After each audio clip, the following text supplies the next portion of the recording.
เครอดองทรอตายจุนพิวบาเกตยุตะเลงในกลางประเทศอะไรนี้นอมกรมครัวซาดาวเลงในขนมสรงมาดองอะไรนี้คือกำพงแต่เปิดมาแต่การตึกใบเด็กขายบัตรบองอะไรชดสมราตัวเตียนอาหารเป็นเลือกต่อมาคือต่อการเปิดมาแต่การบัตรบองไทม์ดอง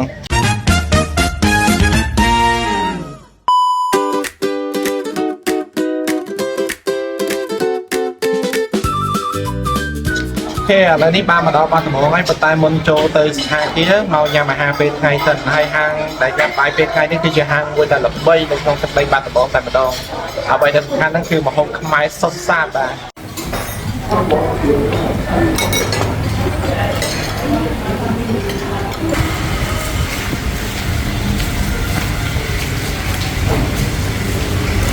โอเคเรายมบามาดอบัตรบองให้ยมเชื่อการสนับในบาสันทาเกียมายุบในขนมตึกในแคดบัตรบองนี้ก็โดยจุดมันตึงสังกายแต่มาดองเอาไว้แต่สำคัญคือสันทาเกียได้ยังเกยนี่คือมีเพียบสอสอาดการเรียบจำก็รอได้เอาไว้สำคัญคือมีอ่างไฮตึกบาไฮประตูได้ยมเกยนั่นคืออดช่างปีบาอ่างไฮตึกประมาณนั่นเอง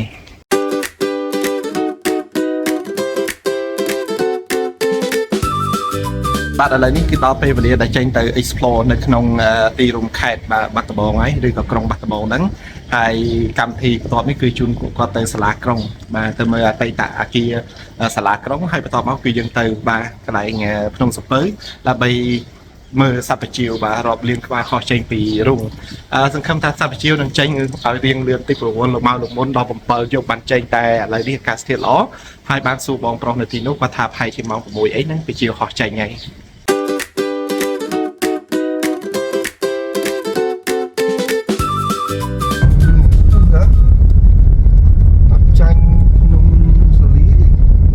โอเคแล้วนี่ยมมาดอพนมสเปอร์แล้วกำปงแต่เตรียมลังรถยนต์ดำไปลังเตะการกำปุกพนมแต่มาดองไอ้นี่คือเชียร์รถยนต์ได้ยังเตรียมบาจุนบองโอในลังรถยนต์บาช่วยสปอร์ตบอง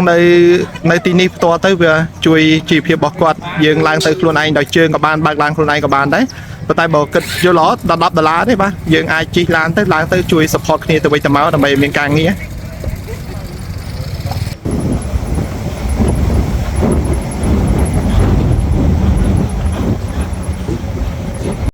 ประตูปีจีลานไทยเชียปราณตีได้ยังจอปีลานปีเชิงขนมมาดอล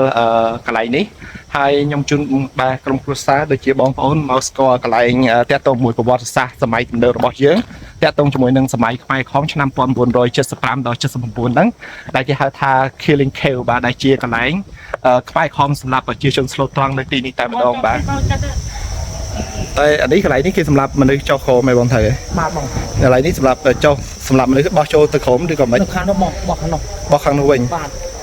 เลยได้เจ้าตะขังเกลาบากระไรได้มีเพียบจูจอดในขนมสมัยไตตะการบาโดยบองโปรกอดบานจุดเรียบจังมีกระไรสำหรับโกนไม่ให้หนึ่งสำหรับนึกถมบาจังกระไรนี้คือเชียกระไรบาคือสำหรับมันเลยคือจองมันใดมันในขังเนื้อให้คืออากรเทียงทนอตหรือกอกบัตรต่อมาคือจะแหลกโจนกระไรนั่งจังตามมาไว้ได้บองกอดในตำบลนี้กอดปรับไว้สำหรับนั่งปีตองไว้แต่แหลกมาดอกไหลนี่มวยหายต่อมาบันแต่แหลกโจตะขังคราวลงมาตองเตียดมาจังนู่คือพอตังมาจนนวนได้ในประเสริฐสอลโอเคอะไรตลอดตัวไว้ไงบ้าต่อปียังบานทุสนาจุนพวกกอดมาทุสนากระไรลางบาเคลิงเคลเลยผมได้แต่ตีตังสิ่งที่ทำไมทอดที่สเปียนเลยพนมโอเคอะไรนี่ยังบานมาดอเลยกับปูพนมไว้บาพอต่อไปยังจอดร้านในดำนาตีปีเมาส์ยังได้ลาวมาครั้งเลยแต่ปัจจัยได้มาครั้งเลยมันยังคือยังเคยสวาจราเป็นแทนบาจังสำหรับเนี่ยได้คลายสวาเนี่ยได้มีการบารอมไอ้บามาดอพนมนี้ช่วยประหยัดใหญ่ติดบาแต่ตรงมือสวามันแต่ยังคือทัศวาในนี้สโลตี้บางยังเอาเงินการพลายเชื่อมีการนมไอ้คือหล่อบายังมาแต่ครวนยังเต้ให้ยังกลมสื่อในจุดเกตบาไหน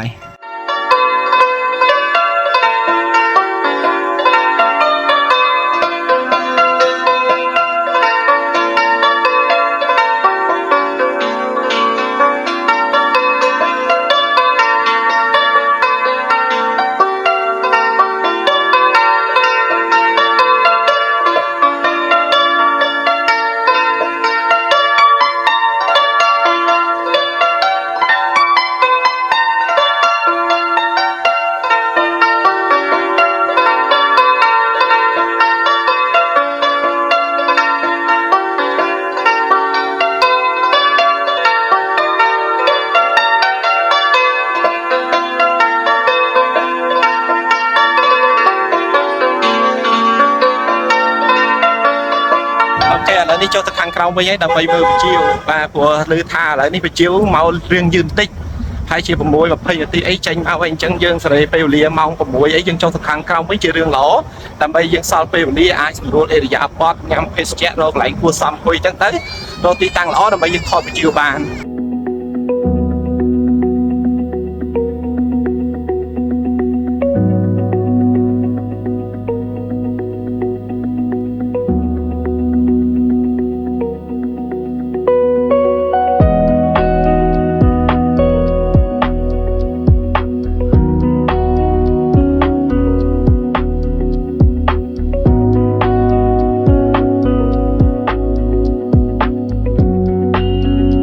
បាត់ដំបងនេះមែនតើបាទដោយសារតែហេតុអីយើងមានព្រឹត្តិការណ៍នៅបាត់ដំបងនេះគឺតាក់ទងជាមួយនឹងការតាំងពិព័រណ៍ផ្លែឈើតែម្ដង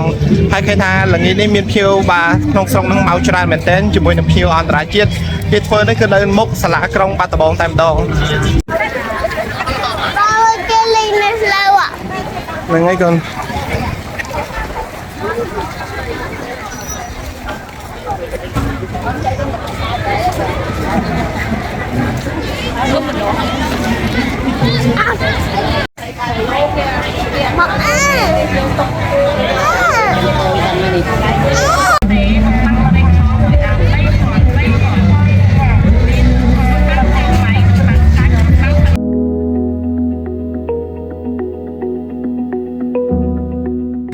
អូខេឥឡូវនេះបានមកដល់សាលាក្រុងបាត់ដំបងហើយបាទយើងមកចូលមើលទស្សនា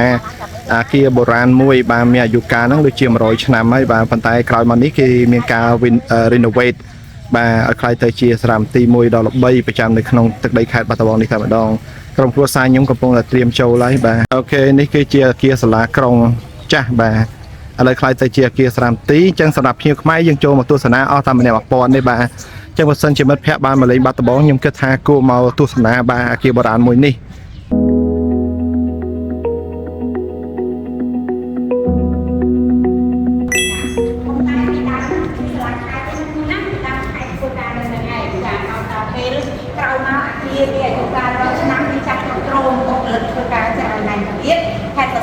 ទៀតខាងនอกជាប់គ្នានឹងចារួចរាល់ក៏មូលទៅធ្វើការទីនឹងទាំងអស់ទៅរហូតមកដល់រាល់ថ្ងៃផ្ទះនេះគឺមានអាយុកាល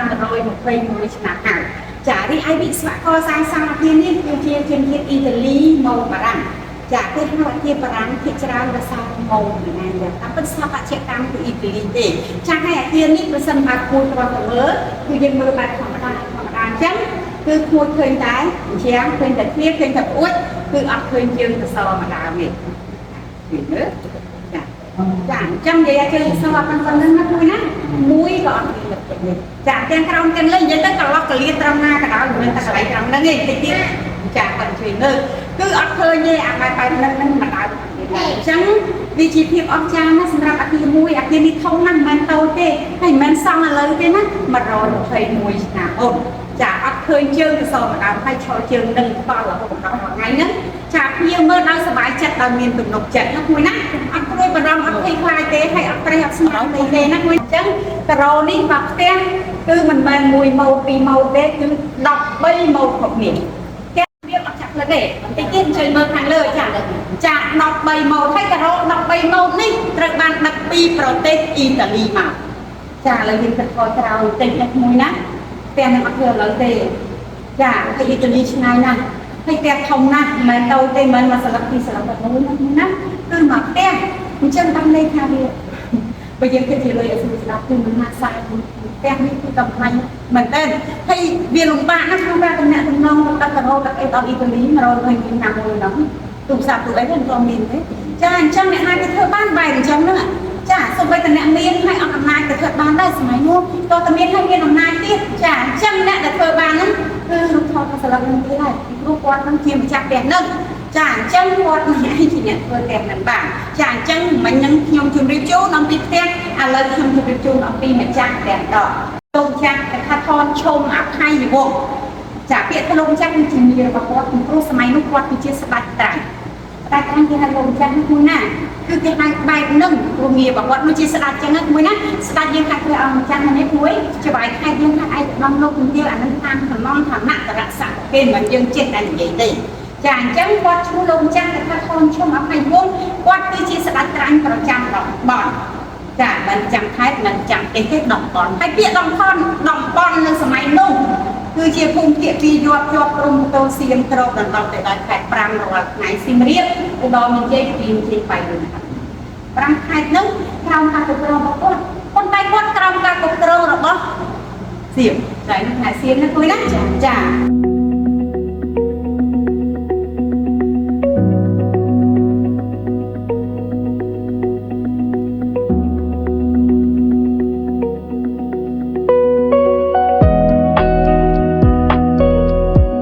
អូខេឥឡូវនេះបានបញ្ចប់ការទស្សនានៅក្នុងសារមន្ទីរបាទដែលជាអតីតអគារ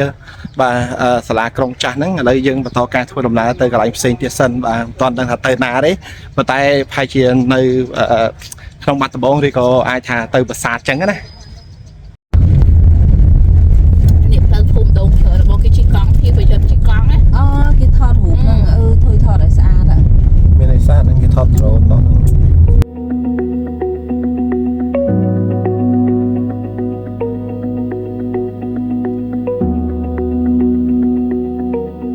អូខេឥឡូវនេះបានមកដល់បាទវត្តឯកភ្នំដើម្បីមកទស្សនាប្រាសាទឯកភ្នំដែលជាប្រាសាទបុរាណមួយបាទអសល់ពីសម័យបុរាណកាលមកប៉ុន្តែតកតងមួយប្រាសាទនេះខ្ញុំមកដូចជាលើកទី3ទី4អីប៉ុន្តែតកតងមួយប្រាសាទគឺនៅសភាពមិនសូវជាស្អាតប្រហែលទេប៉ុន្តែគាត់អាចជាតំបន់ទេសចរមួយដែលតាក់ទាញភ្ញៀវបរទេសក៏មកច្រើនដែរអញ្ចឹងខ្ញុំគិតថាបើសិនជាមិត្តភ័ក្តិឬក៏បងប្អូនបានមកលេងនៅបាទបាត់ដំបងហើយគួរតែឆ្លៀតមកទស្សនានៅប្រាសាទឯកភ្នំបាត់ដំបងនេះគឺល្អមែនតើបាទដើម្បីជួយគ្រប់គ្រងបងប្អូននៅក្នុងតំបន់ឲ្យគាត់មានជីវភាពធូរធារហើយអ្វីសំខាន់យើងបានស្គាល់ប្រាសាទបុរាណរបស់ខ្មែរយើងមួយផងដែរ